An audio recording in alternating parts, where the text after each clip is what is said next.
Yes. How's it going, folks? And welcome back to another episode of Tyler's Real Fishing.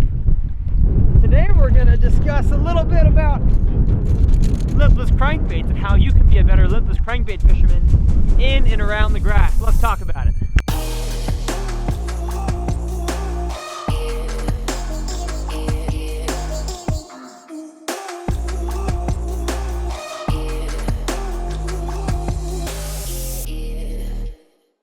Beautiful Strike King red-eye shad.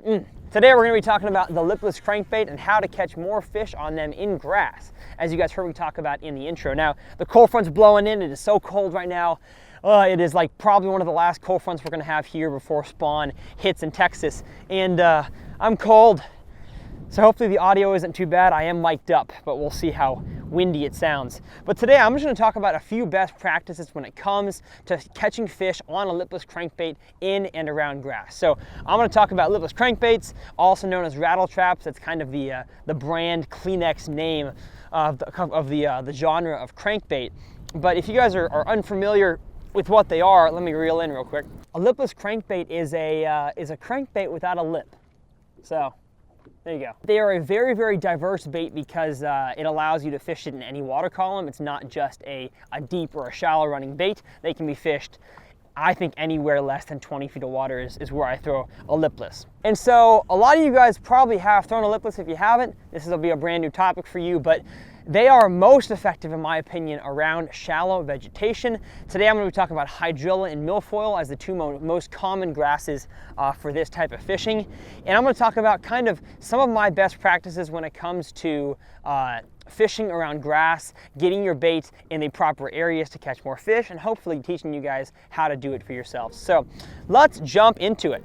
But quick, a word from today's sponsor. That's right, I got a sponsor. Isn't it just the absolute worst when you're about to fish a juicy looking tree? I mean, the kind that 10-pounders live in. I mean, just look at that tree. You got your Texas rig in hand, you're about to flip that thing in there and catch yourself a new PB. All of a sudden, your flip turned into a cast, and you cast 100 feet onto a cliff.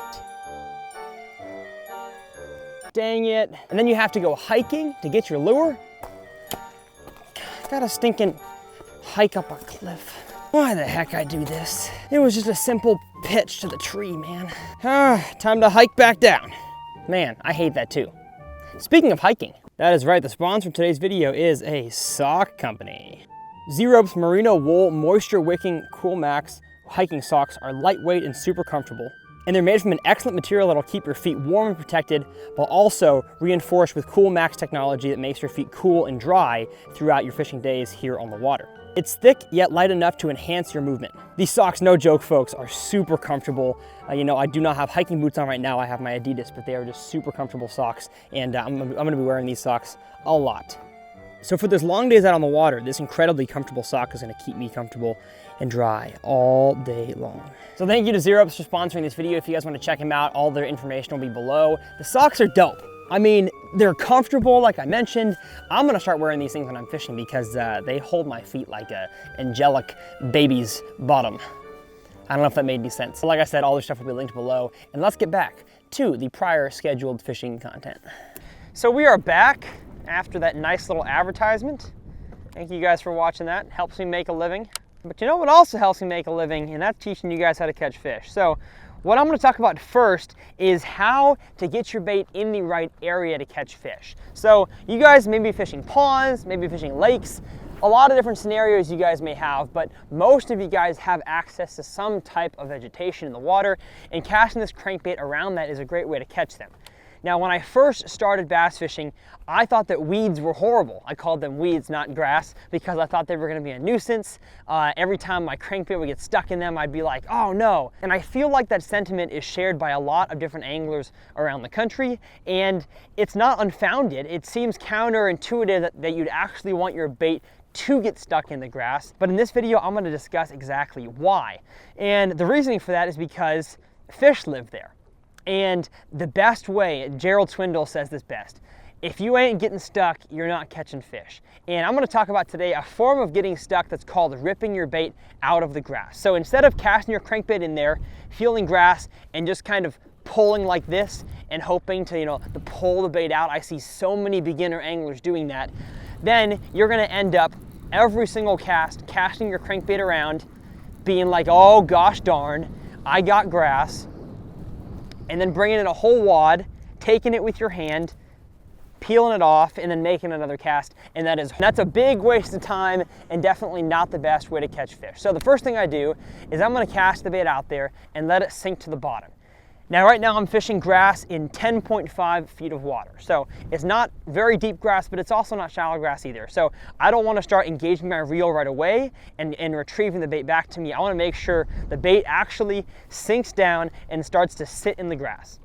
That way, once I start reeling, my bait is already in the strike zone and I can start the process of ripping. So the process of ripping looks like this. As you can see, hopefully, my rod tip is bent because I have grass on there. I'm gonna rip it out like this, or not. Hold up, folks, it might be a tree. Got our bait back, so we're gonna make a long cast out there. I'm gonna let it sink, make sure I reel in my line because it's windy today to get myself some good tension with the bait. And then I'm gonna start my retrieve. I like to work a lipless crankbait as slow as I can while still keeping that thing wobbling down there. And then as soon as I feel any kind of disturbance in the bait, I'm gonna take my left hand that is firmly grasped on the reel, and I'm just gonna push the butt of the rod into my side, and I'm gonna give it a pop like this. That's kind of the motion of what it looks like. It'll take some time for you guys to get the technique down. But one thing that's super important to understand before you can even start popping your lure out of grass is you have to understand what it feels like without any sort of resistance on there. So I'd say make a bunch of casts out in open water because your rod and reel combo might be different than mine. Your hands might be cold, but my hands are getting colder, so it's harder for me to feel if the bait is actually kicking down there, if it's actually vibrating. And so first you have to understand in your mind and kind of like muscle memory what it feels like to have the bait fully free to move around. When you make a cast into some grass, you can know whether or not you have any grass on your lure, because having grass on your lure is going to inhibit the action. So the goal is to get the lipless crankbait down into the grass, just taking the top, and then as soon as you feel it kind of like lodge in some grass, you rip it out, give it maybe half a second to fall back down near the grass, because I'm sure you've ripped it a foot or two up in the water column, and then continue your retrieve. And that can elicit some huge strikes from bass. I love this topic. This is I wouldn't say my favorite way to catch them. There's a lot of my favorite ways to catch them, but this is one of my favorite ways because it's so fun to, be ticking that bait along the grass, imagining it down there, and then all of a sudden you rip it and a fish just trucks it. That's one of my favorite things to do. So right now, as you can see, I've got some grass. I'm gonna rip it and keep reeling. There's some more, and now the bait is free, so I'm gonna slow it down so we can start getting back in the grass again. Some grass, rip, and then make another cast. Now when it comes to actually ripping the bait out of the grass, there's several different techniques to do it. One of them, let's say you're fishing grass like I am about 10 feet. I like to have the rod tip down. When I feel like the bait is getting into some grass, I just kind of give it a rip like this, like I said, using this hand and my side to kind of give it some pressure to release the grass off of it. Occasionally, if the grass is super thick, you'll actually have to use two hands like this. So if I'm reeling, I'll get some thick grass, I'll pop it out like that. And that usually, brings the bait quite up in the water column, so you gotta let it sink down quite a bit after that kind of rip. But then sometimes, and this is like the perfect situation of grass, the grass is like just thick enough that you don't even have to rip it at all. You just kind of have to speed up your reel retrieve, and that will kind of dislodge the bait from the grass. And that definitely allows you to keep the most contact with the bottom out of all those three situations. But if you're fishing grass in, let's say, 18 to 25 feet of water, kind of the deepest that hydrilla can grow, then you have to probably employ a little more of a yo-yo effect. So you kind of yo-yo it like this, let it drop back down, yo-yo it up, let the bait sink back down, and lipless crankbaits are great for doing that. Is that a fish? Oh no, okay. Oh, whew. Grass can fool you sometimes. There was some good grass down there. And just like that, I popped it out, let it sink. And if you're fishing, let's say most ponds have grass that's less than 3 feet deep, you're gonna have to really keep your rod tip high. So I'm gonna imagine right now that the grass that I'm fishing is really shallow. Instead of letting the bait sink to the bottom right away, I'm gonna stop it and I'm gonna keep my rod tip high, and any kind of grass I feel, I'm gonna pop like this, pop it out. And it's really important when you are ripping in grass to have the right gear for the job. So most of the time I'm throwing it on a 7/6 rod because I like to have that casting distance power to cast it really far, the length of the rod, and then also a little bit of a stiffer rod than you would normally throw a crankbait on. I throw this on a 7/6 medium heavy crankbait rod, so it's a moderate tip, and it is the Lew's Magnum Rattle trap rod. I use this thing all the time for deep cranking, for lipless crankbaits, for Carolina rigs, tons of stuff. I'm a big multi-purpose rod guy. I have the Hyper Mag reel on here, and then I have some 15-pound Seagar Abrazex fluorocarbon. If I'm fishing dirty water, I'll throw it on straight braid because the fish can't see it, and that will really help you get a ton more power to rip the bait out of the grass. And yeah, that's kind of the combo that I use. I've messed around and thrown it on other combos before, but I just really haven't found as much success in terms of keeping fish hooked. But that is all the gear talk. That's all the technique talk. It's time for some fish talk. Let me catch you all a fish. Well, while I'm figuring out this afternoon bite, you guys can watch some fish catches I had on this exact bait from this morning session. There's one. Yeah, got him. Got him. Big one. What do I got? Are you kidding me? A goo?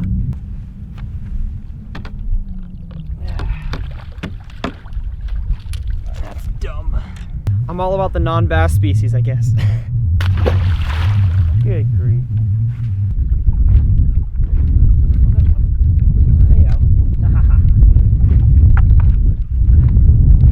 Boom. Oh, he got off.